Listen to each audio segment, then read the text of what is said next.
Ethan had lived in the apartment for barely 3 weeks when he noticed the door at the end of the hallway. It had always been there, but something about it felt different now. It wasn't just the chipped paint or the antique handle shaped like a screaming mouth. It was the faint, pulsing light that started appearing underneath it. A warm, golden glow that seemed completely out of place in a cold, unlit corridor. The door didn't lead anywhere, at least that's what the landlord told him. Just an old maintenance closet, he had said, brushing it off. But Ethan had never seen anyone go in or come out. And then there were the shadows. Every night, around 3:17 a.m., Ethan would hear faint thuds, like footsteps pacing behind the door.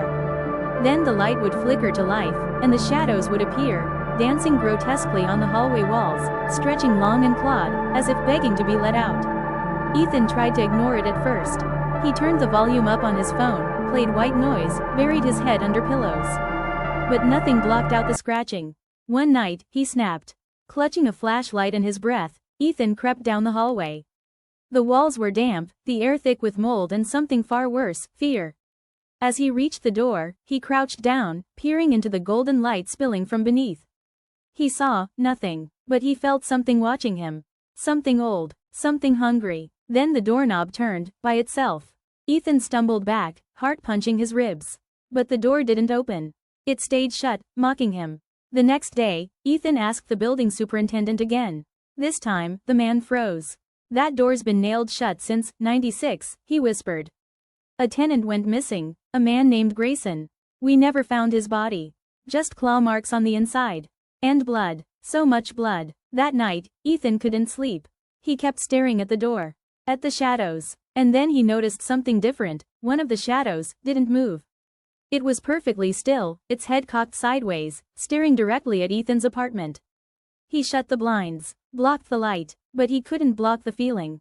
At 3:17 a.m., something knocked. Not on his apartment door, but from inside the hallway walls.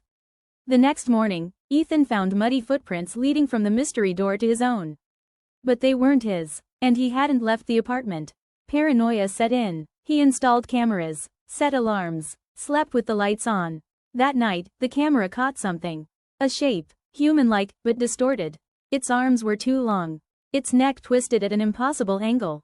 It stood by his bed, watching him sleep. But the footage ended at 3:17. Ethan showed the video to the police. But when they came, the door at the end of the hallway was gone. In its place, just a solid, seamless wall. No hinges, no knob, no light. The officers laughed it off. Suggested stress, lack of sleep. Ethan moved out the next day. But 3 weeks later, in his new apartment, the same door appeared at the end of the hallway. And beneath it, a pulsing golden light. If you felt the chill, leave a comment and follow the channel. You never know which door might open next.